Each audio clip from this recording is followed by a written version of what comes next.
नानां च कर्तारो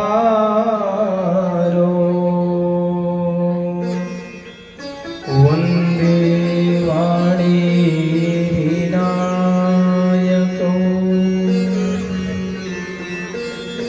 वन्दे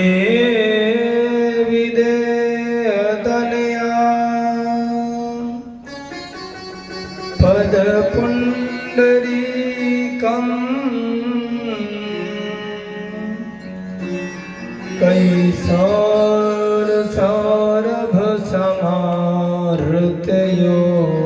कैसरसौरभसमाहृतयोगिचित्तम्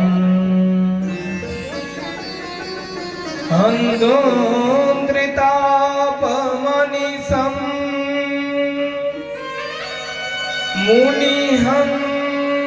मुनिहंससेव्या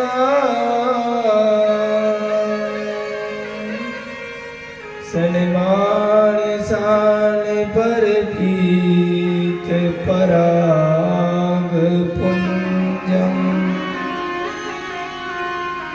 दूर्वादलद्युतितनुं तरुणाब्जनेत्रम्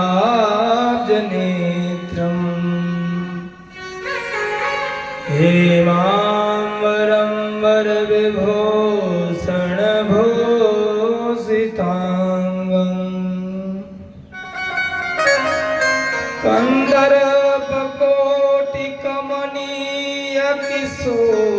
कन्दर्पकोटिकमनीयकिशोरमूर्तिं पूर्तिं मनोरथभुवां भज जानकीशं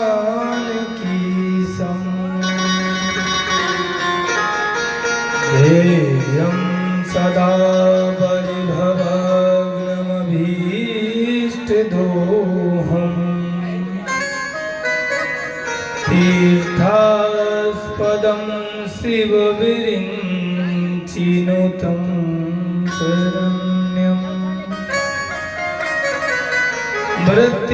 मृत्यार्तिहं प्रणतपालभवाब्धिपोतं वन्दे महापुरुष ते चरणारविन्दम्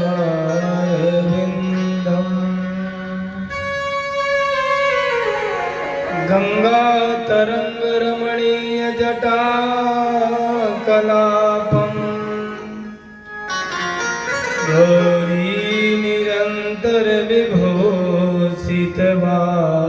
गौरीनिरन्तरविभूषितवामभागम्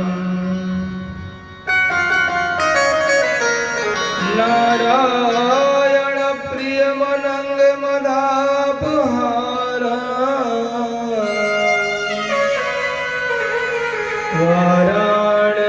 वाराणसीपुरपतिं भज विश्वनाथम्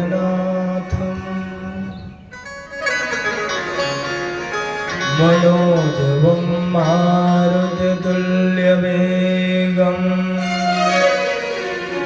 जितेन्द्रियं बुद्धिमतां वरिष्ठम्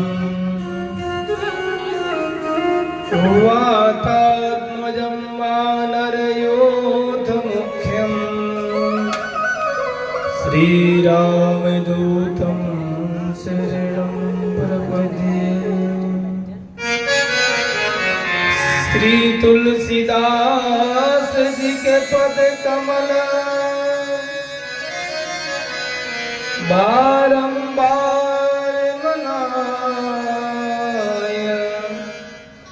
गुण गावों सिय राम की श्री हनुमत हो सहाय गुण गावों राधे श्याम की श्री हनुमत हो लेत सदा सुधि दीन की सहज दया के धाम जननी जनक हम दीन के प्रभु श्री सीताराम। प्रेम से बोलिए श्री सीताराम भगवान की जय। श्री राधा कृष्ण भगवान की जय। श्री गौरी शंकर भगवान की। श्री हनुमान जी महाराज की जय। श्री जगदम्बा मातु की जय। परम पूज्य श्री मौनी महाराज की जय। परम पूज्य श्री ब्रह्मचारी जी महाराज की जय। परम पूज्य श्री फलहारी जी महाराज की जय। सब संतन की जय, सब भगतन की जय। नमः पार्वती पतये हर हर महादेव।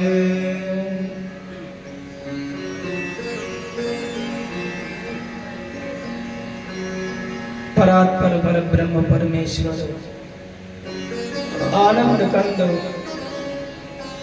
सर्व जगताधार सर्व अंतर्यामी,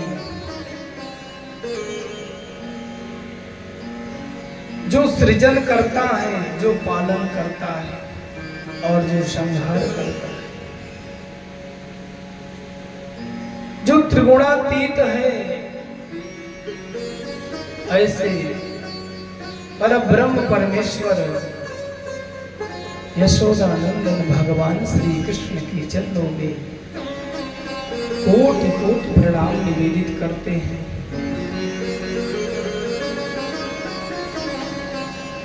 श्रीमद् भागवत सप्ताह ज्ञान यज्ञ में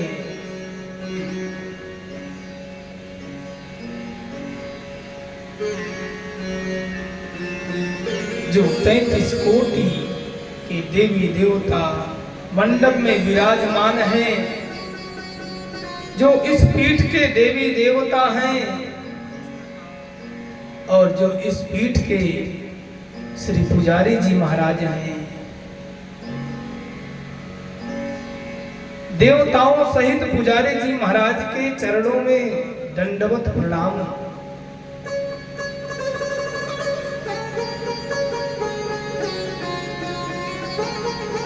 श्रीमद् भागवत कथा के मुख्य यजमान के रूप में जो परीक्षित का कार्य कर रहे हैं, ऐसे श्री सुधीर मिश्रा जी एवं उनकी धर्मपत्नी माता जी, समस्त मिश्रा परिवार, आज हम सभी लोग तृतीय दिवस की बेला में पधारे हुए हैं। भगवान की अति कृपा हम सभी दिनों पर, हम सभी यजमान परिवार पर ऐसे ही बनी रहे। दूर दूर से भक्त पधारे हुए हैं, जो आ रहे हैं, जो आने का मन बना रहे हैं, और जो चैनल के माध्यम से श्रवण कर पा रहे हैं, ऐसे समस्त भक्तों को व्यासपीठ से पुनः सिया राम मैं सब जग जानी, करम प्रणाम जोरी जुग पानी।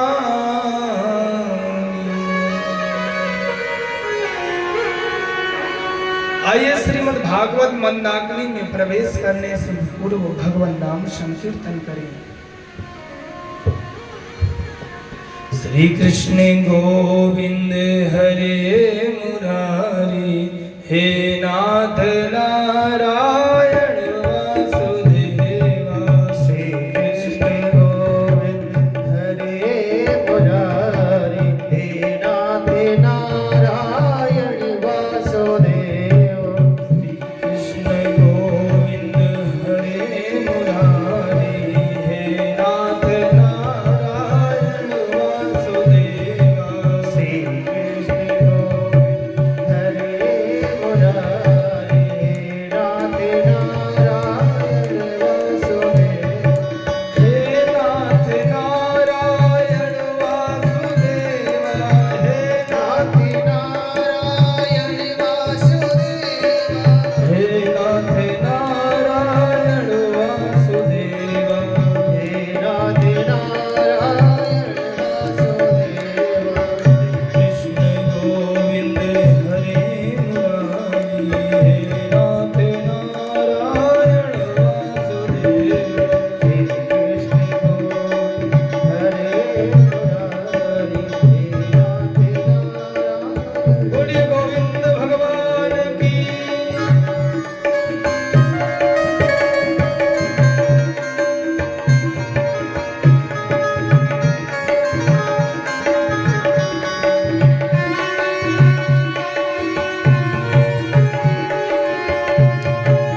गुरुदेव भगवान की जय।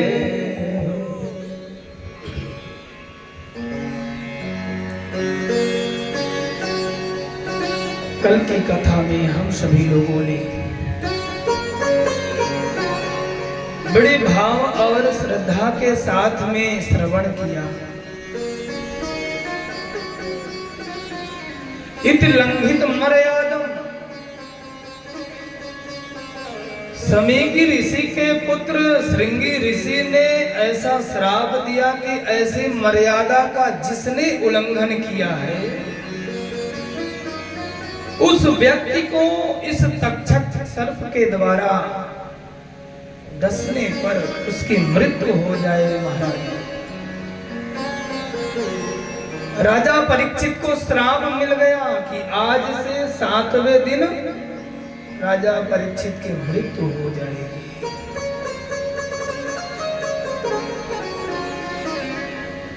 और राजा परीक्षित अनशन व्रत लेकर के नदी के किनारे बैठ गए। भृगु, वशिष्ठ, च्यवन, अत्रि आदि ऋषि मुनि उस पावन पवित्र घाट पर श्री परीक्षित जी महाराज के सन्मुख पहुंच गए। बस सोच ही रहे थे कि राजा परीक्षित की मुक्ति के लिए क्या करना चाहिए। इतने अच्छे राजा और दुर्भाग्यवश इनको ऐसा श्राप मिल गया। और ऋषियों का श्राप कभी मिथ्या नहीं होता, मिथ्या नहीं होता। लेकिन उस श्राप में एक रहस्य छिपा हुआ है। संत महात्मा जिसको श्राप दिए हैं उसको भगवान जरूर मिले हैं। श्राप तो मिल गया लेकिन भगवान भी मिल गए। तत्रा भवद भगवान व्यास पुत्रो। आज परीक्षित जी को दोबारा भगवान की कृपा मिली। एक बार तो जब माता उत्तरा के गर्भ में थे तब मिली थी, और आज जब मृत्यु सन्निकट आया, श्राप का समय सन्निकट आया, तो आज फिर उनके ऊपर भगवान की कृपा हो रही है। कौन भगवान पधारे हैं? बोले तत्रा भवद भगवान व्यास पुत्रो। भगवान व्यास के पुत्र श्री सुखदेव जी महाराज का आगमन होता है। बोलिए सुखदेव जी महाराज की जय। महाराज दिव्य वपु है सुखदेव जी महाराज का। संत महात्माओं ने श्री सुखदेव जी महाराज का सत्कार किया, स्वागत किया, चरणोदक लिया दिव्य। उसी नदी के तट पर एक बालुका जो है दिव्य आसन लगाया गया। और राजा परीक्षित ने प्रश्न कर दिया, मरीमाणस्य किम कर्तव्यम। मरणासन्न व्यक्ति को क्या करना चाहिए? देखिए, हर व्यक्ति मरणासन्न है, मरना सबको है, लेकिन कोई समय से मरता है, कोई असमय में मर जाता है।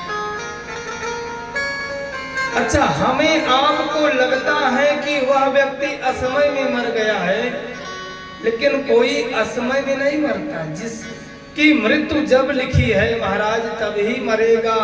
कोई ना कोई बहाना बन जाएगा और उसकी मृत्यु आ जाएगी। परीक्षित जी को श्राप लगा कि 7 दिन में मृत्यु हो जाएगी। भगवान व्यास पुत्र श्री सुखदेव जी महाराज ने कहा, अरे आपने बहुत उत्तम प्रश्न पूछा। ओरियाने से प्रश्न कृतो लोक हृतो नृपो आत्मवित् सम्मतः पुंसाम् श्रोतव्यादिषु यः परम्। राजा परीक्षित जी, आपने बहुत उत्तम प्रश्न किया है। इसका उत्तर हम जरूर आपको देंगे। लेकिन हमें सद्गुरुदेव भगवान का ध्यान करना है। सद्गुरुदेव भगवान को प्रणाम करके श्री सुखदेव जी महाराज कहते हैं, महाराज कि व्यक्ति को डकार उसी चीज की आएगी जिस वस्तु को वो खाए रहेगा। अगर आप जो है दाल चावल खाकर आए हैं तो दाल चावल की डकार आएगी, और महाराज हलवा खाकर आए हैं तो हलवा की डकार आएगी। आपके अंदर है क्या, उसी की डकार आएगी। महाराज आपका प्रश्न बहुत उत्तम है, और प्रश्न भी ऐसा करना चाहिए कि जो सबके हित में रहे। ऐसा नहीं कि गुरु जी के पास जाएं तो आप बोले कि गुरु जी कोई ऐसा उपाय बताइए कि जिससे मेरा ही कल्याण हो। ऐसा प्रश्न गुरु जी से नहीं करना चाहिए। जिसमें स्वार्थ छिपा हो ऐसा प्रश्न गुरुदेव भगवान से कभी नहीं करना चाहिए। माता पार्वती जी ने भी ऐसा प्रश्न नहीं किया।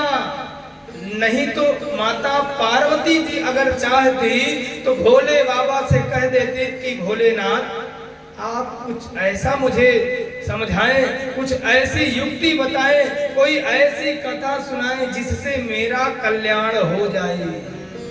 इस बात को माता पार्वती जी ने कहा ही नहीं। क्या कहा है? कथा जो सकल लोक हितकारी, कथा जो सकल लोक हितकारी, कथा जो सकल लोक हितकारी, कथा जो सकल लोक हितकारी, सोई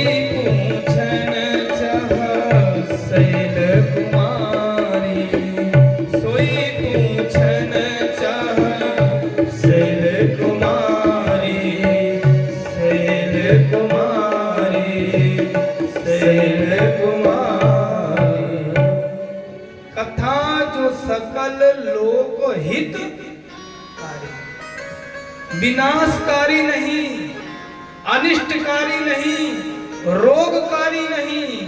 कौन कौन सी कारी? बोले हितकारी।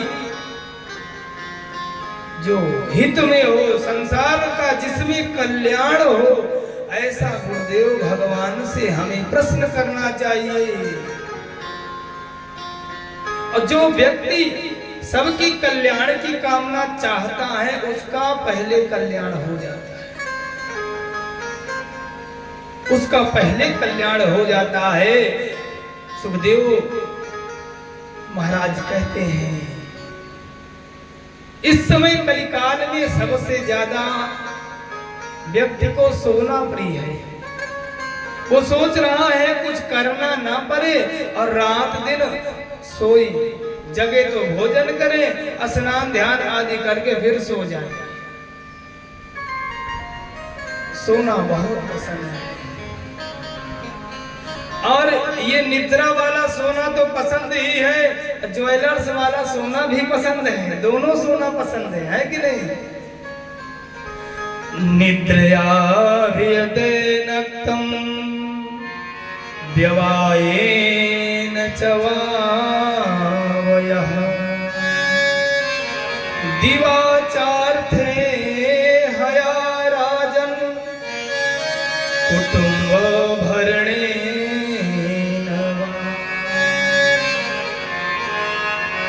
पूरा जीवन महाराज सोने में व्यतीत हो गया,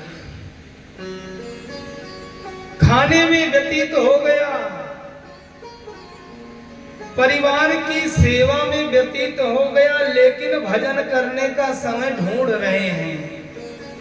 कुछ लोग ऐसा भी कहते हैं, अगर कोई कथा सुने, भागवत सुने, सत्यनारायण भगवान की कथा सुने, कहते हैं अभी 20 साल के हो गए, अभी से कथा सुनने लगे। अरे महाराज, उनसे एक बार जाकर कहो, ध्रुव जी महाराज तो इतनी छोटी सी उम्र में भगवान को प्राप्त किए। भक्ति का मार्ग, सतमार्ग, भगवान का जो मार्ग है, इसमें उम्र प्रधान नहीं है, इसमें श्रद्धा और विश्वास प्रधान है। आज का व्यक्ति क्या करता है? परिवार का पालन पोषण हो, माता पिता भी उतना ज्ञान देते हैं अपने बच्चों को जितने में उनके पेट का पालन हो सके। मातु पिता बालकन बुलावै, उदर भरहि सोई धर्म सिखावै। केवल इतना, बेटा जाओ बंबई कमाओ, कलकत्ता कमाओ, प्रयागराज जाओ कमाओ। माता पिता का जो कर्तव्य होता है, उस कर्तव्य को भूल करके बेटे को दूसरे नंबर का कर्तव्य सिखाते हैं। माता पिता का कर्तव्य होना चाहिए कि सबसे पहले अपने पुत्र को अथवा पुत्री को ज्ञान दें, शिक्षा दें। महाराज, अगर बालक शिक्षित हो गया तो वो तो वैसे ही अपना व्यवस्था कर लेगा, लेकिन आज के माता पिता कहेंगे जाओ, वो सामान पड़ा हुआ है उसे ले आकर रख लो, किसी से बताना नहीं। अरे जाओ, उसका पर्स दिख रहा है निकाल लो, जाओ मोबाइल किसी का धोखे से गिर गया उसको रख लो, बताना नहीं। ये धर्म सिखाते हैं आज के माता पिता। लेकिन जो माता पिता सोचे कि कोई देख नहीं रहा, तो क्या ऐसा है? अरे महाराज, कोई तो देख रहा है ना, मनुष्य नहीं तो देवता तो देख रहे हैं। सूर्य नारायण भगवान जो प्रत्यक्ष रूप में विद्यमान है, ऐसे श्री सूर्य नारायण भगवान को देख ही रहे हैं। इसलिए कभी भी अनीति का कार्य नहीं करना चाहिए। तस्मात् भारत सर्वात्मा भगवान ईश्वरो हरि, श्रोतव्यः कीर्तितव्यश्च स्मर्तव्यश्च छता भयम्। अगर महाराज उन माधव को प्राप्त करना है और अगर मृत्यु का भय लगा हुआ है, भगवान पता नहीं हम मर जाएं कल क्या होगा, हे भगवान कहीं मर ना जाए, ऐसा भय लगा रहे, तो कहते हैं जिसका भय लगा रहे उस देवता का, उस मृत्यु के देवता का यजन करना चाहिए। राजा से डर लग रहा है तो राजा का चरण शरण ग्रहण करना चाहिए। राजा के पास चले जाओ, क्षमा मांगो, ठीक हो जाएगा। गुरुदेव भगवान का अगर अपमान कर दिए हो तो गुरुदेव भगवान के पास में चले जाओ, क्षमा हो जाएगी। महाराज, अगर मृत्यु का भय है तो उस मृत्यु के देवता से अपना मित्रता कर लो, व्यवहार कर लो, उस परमात्मा को अपना लो, महाराज कल्याण हो जाएगा। और उस मृत्यु के देवता को अपनाना है, उसकी कथा को सुनना है, उसका चरण शरण ग्रहण करना है। तो करना क्या है? श्रोतव्यः, भगवान से प्रेम करना है तो सबसे पहले करना क्या? श्रोतव्यः, सुनिए। क्या सुनिए? पड़ोसी की चुगली, दीवार में कान लगा करके पड़ोसी की चुगली सुनना है? नहीं, अगर प्यारे प्रीतम कन्हैया से प्रेम करना है तो श्रोतव्य भगवान की कथा को सुनो। और क्या करना है? बोले जब उस कन्हैया की कथा को सुन लो, राम कथा सुन लो, भागवत जी की कथा को सुन लो, गुरुदेव भगवान की महिमा को सुन लो, तब कीर्तितव्यस्य उन भगवान श्री कृष्ण के चरण को ग्रहण करने के बाद, कथा सुनने के बाद में उनका खूब कीर्तन करो। कीर्तितव्यस्य, भगवान की कथा सुनो और फिर कीर्तन करो। श्री कृष्ण गोविंद हरे मुरारी, हे नाथ नारायण वासुदेव, भगवान का खूब भजन। देखिए कथा हमने सुन लिया, भगवान का गुणगान करना प्रारंभ कर दिया, अब क्या करें? बोले स्मरण करो, स्मर्तव्य, स्मरण करो। सारा मृत्यु का बंधन महाराज, मृत्यु का डर लग रहा है तो महाराज सब छूट जाएगा। और भैया इस धराधाम में आए हो, इस लोक का नाम ही मृत्यु लोक है। तो भाई कोई भी आए, राजा आए, रंग आए, फकीर आए, कोई भी आए, बड़े बड़े सेठ धन्ना सेठ लोग चले गए, हम लोग कौन है? आया है सो जाएगा, राजा रंग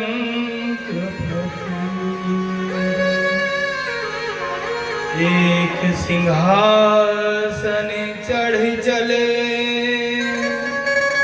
एक बंधे जंजीर। धन्य है वो परमात्मा जिस परमात्मा ने आने का मार्ग और जाने का मार्ग महाराज एकल कर दिया है। ना तो कुछ लेकर आए थे महाराज, और ना तो कुछ लेकर, इस संसार की कोई वस्तु लेकर ना ही जा रहे हैं।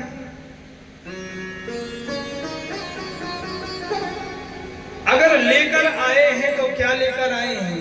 भाग्य लेकर आए हैं और प्रारब्ध लेकर जा रहे हैं। जो हम किए उसका परिणाम होगा क्या, उसी को अब लेकर जा रहे हैं। परीक्षित जी बोले महाराज मेरे तो 7 दिन बचे हैं, मैं क्या करूं ये बताओ। मेरा प्रश्न है कि महाराज आज से 7वें दिन मेरी मृत्यु हो जाएगी, कुछ उपाय हो तो बताओ। बोले हाँ। बोले परीक्षित जी पहले तो आप यह विचार करो कि 7 दिन से ज्यादा कोई जिएगा ही नहीं। दुनिया में जितने भी लोग आए हुए हैं सबको जाना है,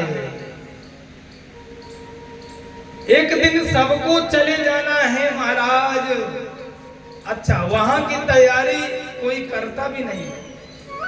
दिल्ली जाए, बंबई जाए तो महाराज 4 दिन पहले ही पत्नी को, माँ को लोग बोल देते हैं कि माँ मेरा बैग तैयार कर दो।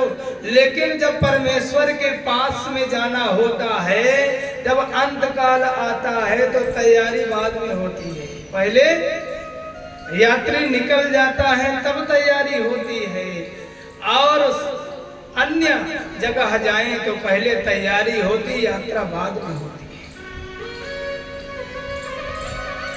लेकिन आए हैं तो जाना तो पड़ेगा ही महाराज। तो 7 दिन में मेरा कल्याण कैसे होगा सदगुरुदेव भगवान, ये मुझे बताएं। राजन परीक्षित की बात को सुनकर के श्री सुखदेव जी महाराज कहते हैं धन्य हो राजा परीक्षित, तुम्हें 7 दिन का मुहूर्त मिल गया है, 7 दिन का समय मिल गया है। राजा खड़वांग ऐसे राजा थे जिन्हें तो महाराज 2 मुहूर्त का ही समय मिला था। 2 मुहूर्त का समय मिला था और 2 मुहूर्त में ही उनका कल्याण हो गया। मुहूर्तात् सर्वमुत्सृज्य गतवान् भयं हरिं तवाप्येतर्हि कौरव्यः सप्ताहं जीवितावधि। धन्य है परीक्षित जी, आप तो धन्य है महाराज, आपको 7 दिन समय मिल गया, तो भगवान की आप पर बहुत बड़ी कृपा है। आपका कल्याण बिल्कुल निश्चित हो जाएगा। देखिए, अगर डॉक्टर साहब बहुत अच्छे मिल जाएं, तो भले ही कैंसर का रोगी क्यों ना जाए हॉस्पिटल, उसको भी डॉक्टर साहब सांत्वना दे देते हैं कि अरे भैया बहुत बड़ा रोग नहीं है, बस 4-6 दिन एडमिट रहो, तुम्हारा सब कल्याण हो जाएगा, ठीक हो। और महाराज कहीं डॉक्टर साहब पैसे लूटने वाले हों, जिन्हें केवल महाराज हॉस्पिटल बनाना है, सरायकिल में बन गया तो अब इलाहाबाद में बने, प्रयागराज में बने, मुंबई में बने, दिल्ली में बने, जिसे इतना ही करना है तो बोलेगा अरे भैया ऑपरेशन होगा, बहुत बड़ा ऑपरेशन होगा, 4 लाख रुपए लगे। हम बताओ महाराज, 4 लाख जैसे वो गरीब व्यक्ति सुना तो महाराज अटैक तो उसे उसी क्षण हो गया। वो तो महाराज उसी पैसे को सुन करके महाराज प्राण को त्याग देता है। तो जो सर्वज्ञ होते हैं, जो दैवज्ञ होते हैं, जो अनुभवशील होते हैं और जो परोपकार करने वाले होते हैं, ऐसे लोग बड़े से भी बड़े मर्ज को छोटा बना करके मरीज को ठीक करने का प्रयास करते हैं। ऐसे श्री सुखदेव जी महाराज हैं, बोले सबसे पहले अगर उस परमात्मा को प्राप्त करना है तो 4 बातों पर ध्यान देना है। कितनी बातों पर? 4 बातों पर। जितासनो जित श्वासो जित संगो जितेन्द्रियः स्थूले भगवतो रूपे मनः संधार धिया। अगर परमात्मा को प्राप्त करना है, भगवान का ध्यान करना है, भगवान को प्राप्त करना है, भगवान का दर्शन लाभ करना है, तो सबसे पहले जितासनो, क्या करना है? आसन को जीतना चाहिए।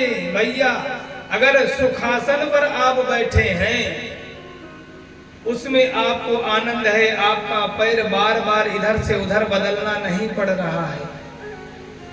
जिस आसन में आप 2-4 घंटे बड़े आराम से बैठ सकें, महाराज उसी को सुखासन कहते हैं। सुख से बैठने वाले आसन को सुखासन कहते हैं। तो महाराज पद्मासन लगा लिए, गोड़ में गोड़ चढ़ा करके, और 2 मिनट नहीं हुआ कि महाराज जंघा जगड़ गया, फिर निकाले, फिर सीधा किए। कई लोग तो महाराज 1 घंटे की पूजा में 20 बार बैठते ही महाराज 2 मिनट रुक जाओ, पैर जाम हो गया। तो अगर भगवान की प्राप्ति करना है तो सबसे पहले आसन को जीतना चाहिए। जैसे हमारे सदगुरुदेव भगवान अगर बैठते हैं पुजारी जी महाराज, तो 2 घंटा 4 घंटा बैठे ही रहते हैं। तो सबसे पहले जितासनो, आसन को जीतो, और फिर जित श्वासो, श्वास को जीतो। जैसे दमा के रोगी नहीं होते, जोर जोर से सांस भरते हैं, बार बार हर सेकंड में सांस भरते हैं महाराज, तो ऐसे व्यक्ति भगवान का ध्यान नहीं कर सकते। प्राणायाम करो। कुंभक, रेचक, पूरक, 3 प्रकार के प्राणायाम होते हैं और तीनों प्राणायामों में ब्रह्मा विष्णु महेश का ध्यान किया जाता है। दाहिना नाक बंद करो, सांस खींचो, फिर दोनों बंद कर लो, फिर दाहिने अंगूठे को हटाओ, दाहिने नाक के छिद्र से अंगूठा हटाओ, धीरे धीरे श्वास को बाहर करो। महाराज शास्त्र ऐसा कहते हैं कि नाक के छिद्र के सामने अगर सत्तू भी रख दिया जाए तो वह भी ना उड़े। इतना धीरे धीरे सांस खींचो और इतना धीरे धीरे छोड़ो। तो क्या करना है? जितासनो जित श्वासो जित संगो। ध्यान करना है तो पूरे परिवार मंडली के साथ में तो हो नहीं सकता कि हो जाएगा? परिवार के साथ में हो नहीं सकता, किसके साथ में होगा? बोले अकेले में। भाई ध्यान करना है तो ध्यान में तो महाराज परिवार की जरूरत है नहीं, बच्चों की जरूरत है नहीं, तो क्या करना है? बोले अकेले में रहना सीखो। जित संगो, और फिर जितेंद्रिया, इंद्रियों को अपने बस में करो। इंद्रियों के बस में तुम ना हो जाओ। आंख जिधर देखना चाहे तुम उधर ना देखो, तुम जिधर देखना चाहो आंख उधर देखे। ये नहीं महाराज बैठे यहाँ कथा में और ध्यान लगा है प्रयागराज में कि महाराज प्रयागराज में क्या हो रहा है। तो भागवत की कथा सुनना है अथवा भगवान का भजन करना है, भगवान की आरती में आ गए हैं या घर पर ही भगवान का कथा सुन रहे हैं, तो क्या करना है? जित संगो जितेंद्रिया, इंद्रियों को जीतो। काम में लगा है मन तो काम ही करो, पढ़ने में मन लगा है तो केवल पढ़ाई ही करो। इस प्रकार से भगवान का बड़े भाव से ध्यान करना चाहिए, तब भगवान की प्राप्ति होती है। वह भगवान कैसा है? बोले वह परमात्मा सर्वव्यापक है, ब्रह्म स्वरूप है, स्थूल में है, हर प्रकार से वो है। वो निर्गुण भी है, वो सगुण भी है। और भी जानते हो, ये दुनिया जो देख रहे हो, ये विश्व जहां तक आपकी दृष्टि जाए, जो भी दिखलाई पड़े, ये सब परमात्मा का ही स्वरूप है। सिय राम में सब जग जाने, ये क्या है? बोले परमात्मा का स्वरूप है। 14 भुवन का जो ब्रह्मांड है महाराज, 14 भुवन है। ये जो बड़े बड़े ब्रह्मांड हैं 14 भुवनों के, ये सब भगवान का ही स्वरूप है। 7 ऊपर 7 नीचे, और जो मध्य में पृथ्वी है ये भगवान की कमर है। मृतलोक से 7 नीचे हैं और 7 ऊपर हैं। ऊपर कौन कौन है? पहले नीचे का सुनो। अतल वितल सुतल तलातल रसातल और पाताल, ये भगवान के चरणार वृंद है।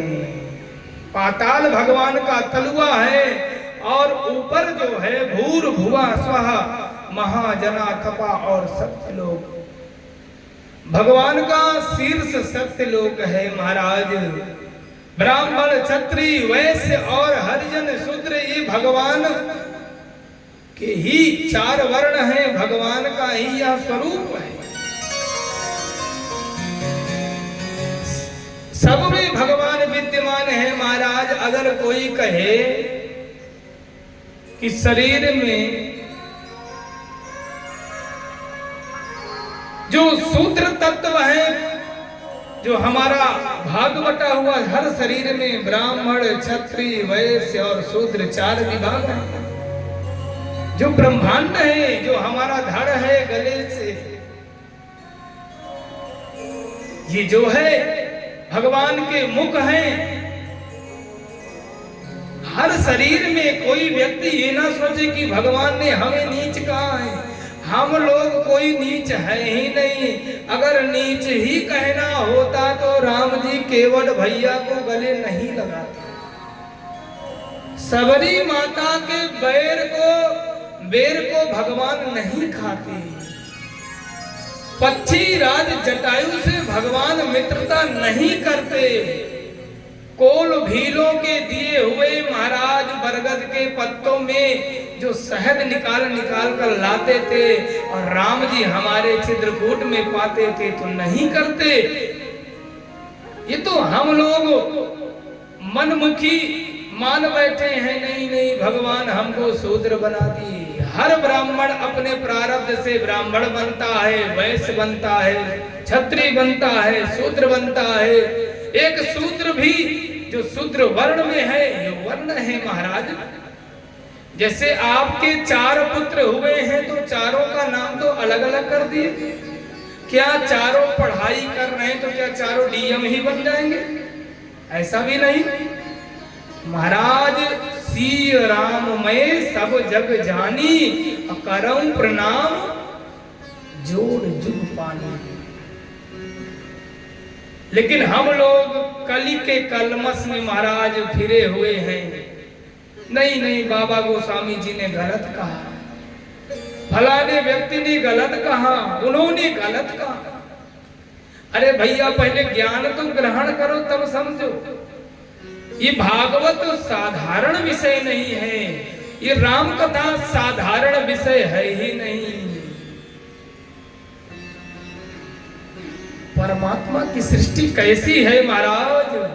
दिव्य है, अलौकिक है ये परमात्मा की सृष्टि। सोचिए कितना सुंदर सुंदर भगवान फल उत्पन्न किए हैं। सुंदर सुंदर वृक्ष, सुंदर सुंदर पुष्प, सुंदर सुंदर सरोवर, वाटिका, क्या सुंदर नाग नक्काशी भगवान ने किया है। भगवान जब हमारा जन्म करते हैं, तब जब हमारा जन्म होता है तब हमारे मुख में दांत नहीं होते ना, कि होते हैं? नहीं होते।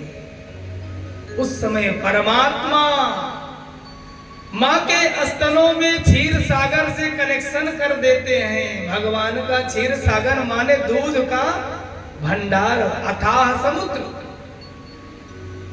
माँ के स्तनों में भगवान कनेक्शन कर देते हैं और बालक को जब तक दांत नहीं आता तब तक माँ के स्तनों में दूध निकलता है।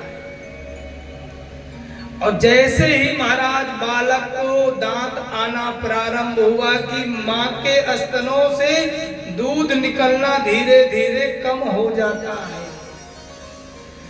जब बालक बाहरी वस्तुओं को धीरे धीरे स्वाद लेने लगता है, खाने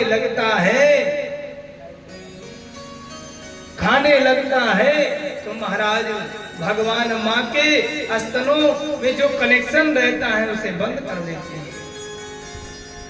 धीरे धीरे बालक चना चबाने लगा, रोटी खाने लगा, बढ़िया बढ़िया सब्जी, साग सब्जी आदि खाने लगा। और महाराज जब वृद्धावस्था हुआ तो फिर महाराज दांत धीरे धीरे चले गए हैं। अब तो भाई माँ का दूध मिलेगा नहीं, क्योंकि जब हम स्वयं वृद्ध हो गए तो माँ तो हमारी अब साकेत धाम को चली गई होंगी। तो क्या बोले, पहले जब दांत नहीं थे तो माँ का दूध था, और जब महाराज दांत निकल गए आने के बाद में वृद्धावस्था में, तब भगवान ने हलवा पैक करके भेज दिया। पैकिंग वाला हलवा कितने लोग जानते हैं? नहीं जानते। खाए तो आप सभी लोग हैं लेकिन जान नहीं रहे। अरे महाराज पैकिंग का हलवा भगवान का जानते स्पेशल है, जिसका नाम केला है। दांत वाला व्यक्ति भी खा सकता है और बिना दांत वाला। धन्य है परमात्मा, कितना सुंदर वह है और कितनी सुंदर उसकी सृष्टि है, लेकिन महाराज इतना सुंदर शरीर प्राप्त करने के बाद में भी हम लोग कहते हैं भगवान गलत कर दिए।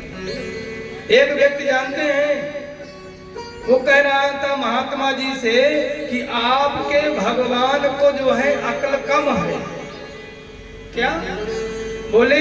महात्मा जी आपके भगवान को अक्ल कम है। अक्ल माने बुद्धि, बुद्धि कम है। महात्मा जी भी विनोदी भाव के थे, हंसी मजाक के थे।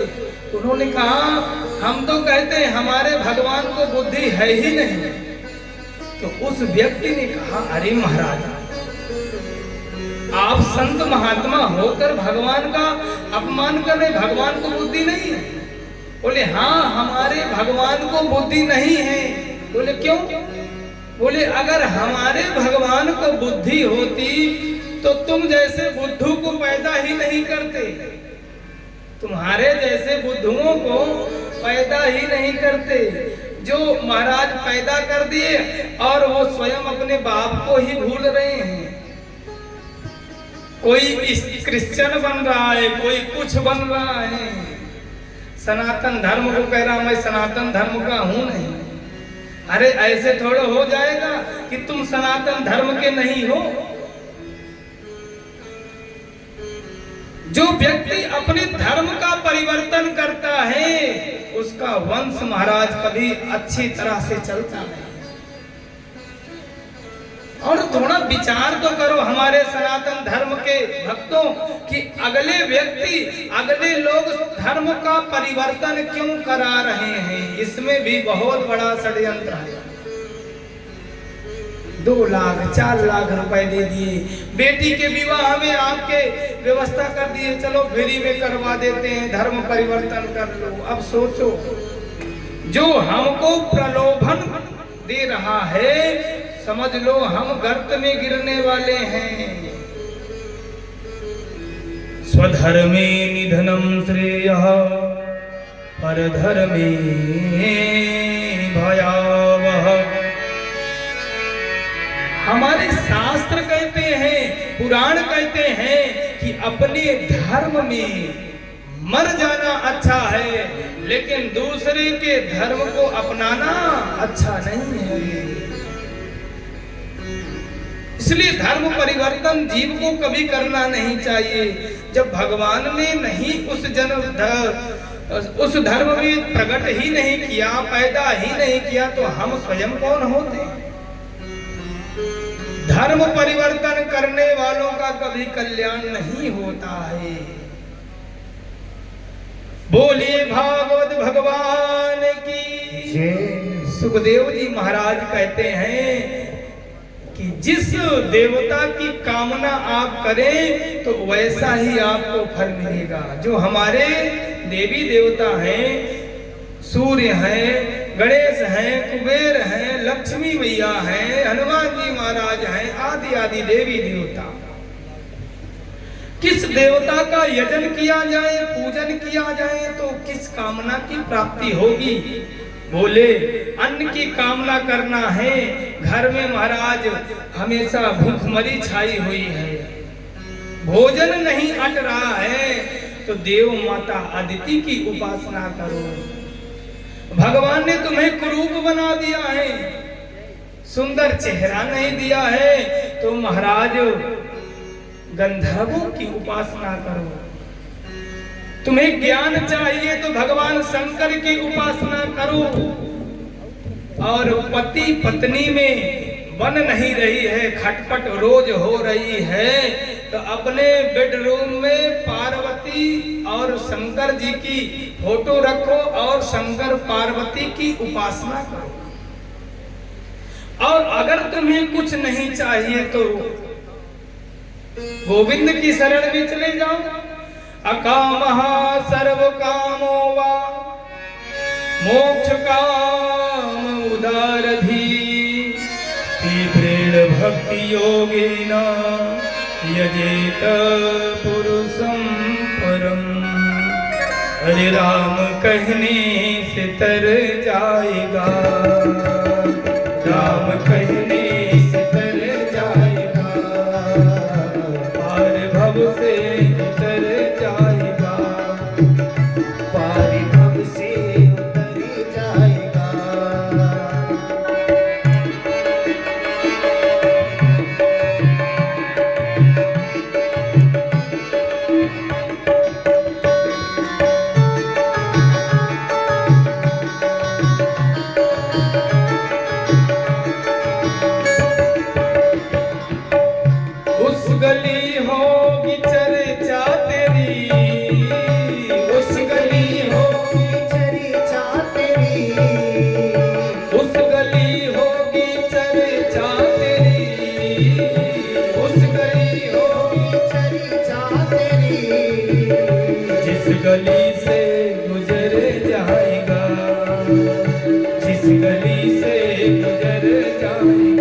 तन मिला, बड़ी मुश्किल से नर तन मिला, बड़ी मुश्किल से नर तन मिला, बड़ी मुश्किल से नर तन मिला।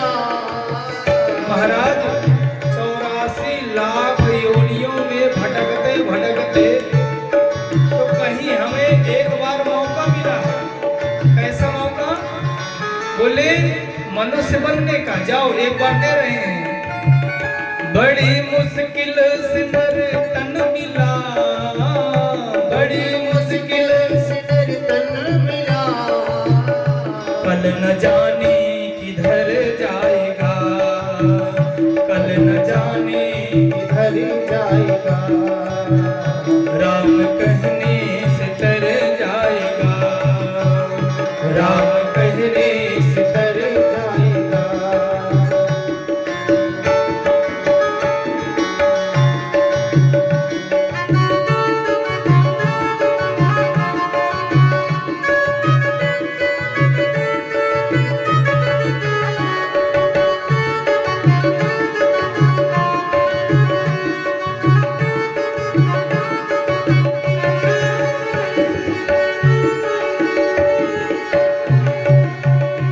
अपना दामन तो फैला जरा, अपने दामन को फैला जरा, कहते हैं एक बार गोविंद की तरफ देख करके पता कर लो। जैसे महाराज उसकी तरफ भागोगे तो वो आपकी तरफ वैसे ही भागेगा जैसे सुदामा की तरफ भगवान भागे हैं, जैसे भरत भैया की तरफ राम जी भागे हैं।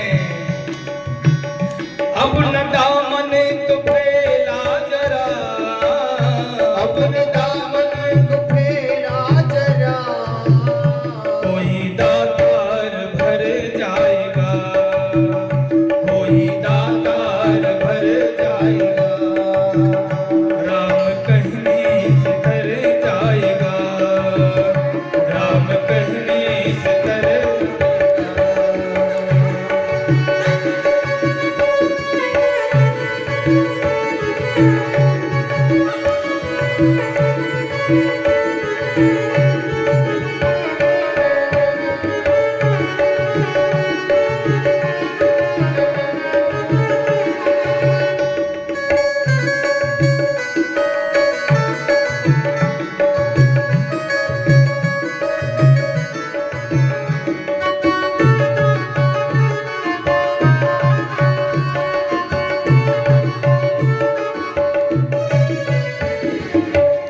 सब कहेंगे कहानी तेरी, सब कहेंगे कहानी तेरी, सब कहेंगे कहानी तेरी, सब कहेंगे कहानी तेरी, जब इधर से उधर जाएगा, जब इधर से हर जाएगा, राम कहने से तर जाएगा, राम कहने से जाएगा,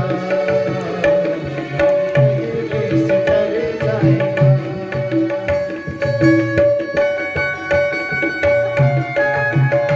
जय जय।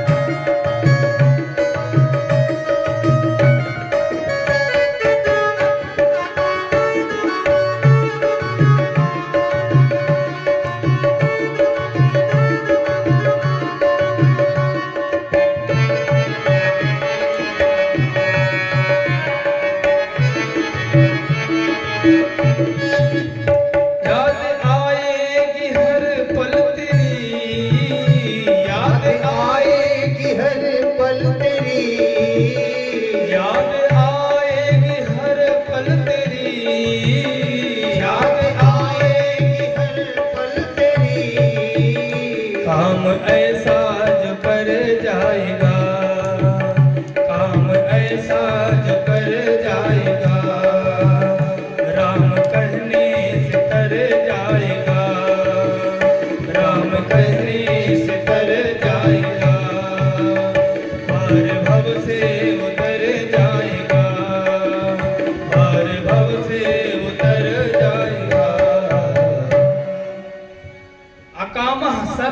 काम वा मोक्ष काम उदार धी तीव्रेण भक्ति योगेन यजेत पुरुषम परम।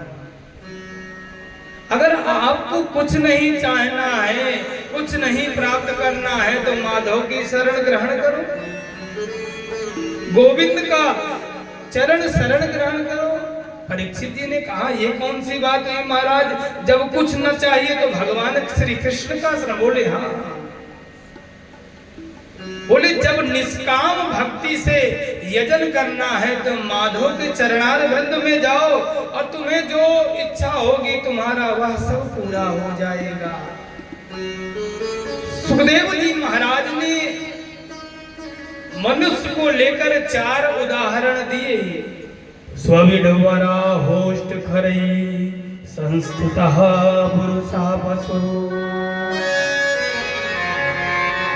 बोले मनुष्य कुत्ते जैसा हो गया। पहली उपमा कुत्ते से दी गई है।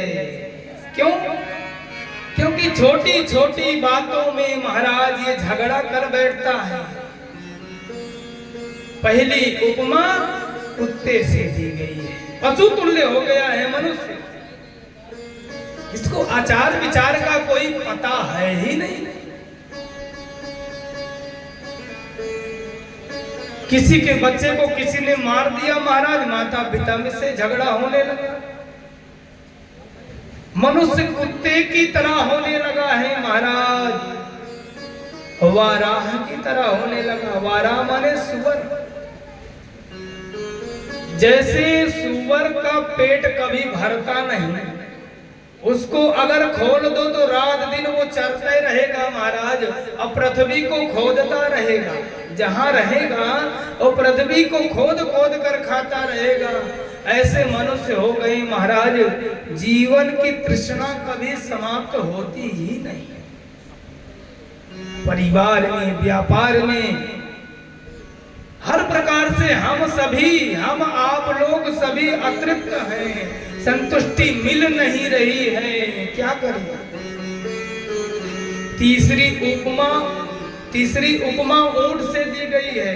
जैसे ऊंट अपना गर्दन ऊपर करके चलता है अहंकार में, ऐसे ही मनुष्य की हमसे बड़ा तो कोई है नहीं।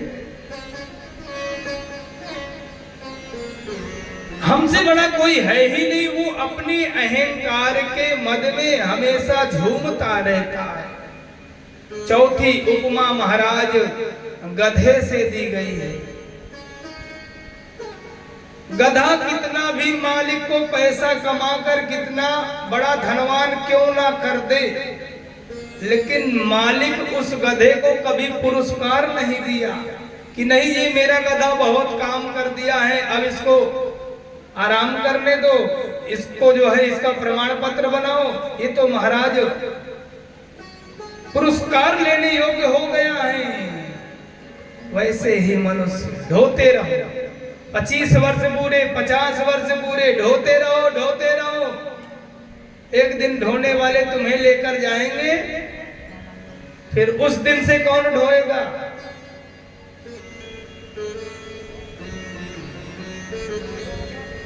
तो कहने का भाव यार, घर परिवार को चलाओ, लेकिन जिस परमात्मा ने हमें इस धरा धाम पर भेजा है उसकी भी खबर रखो।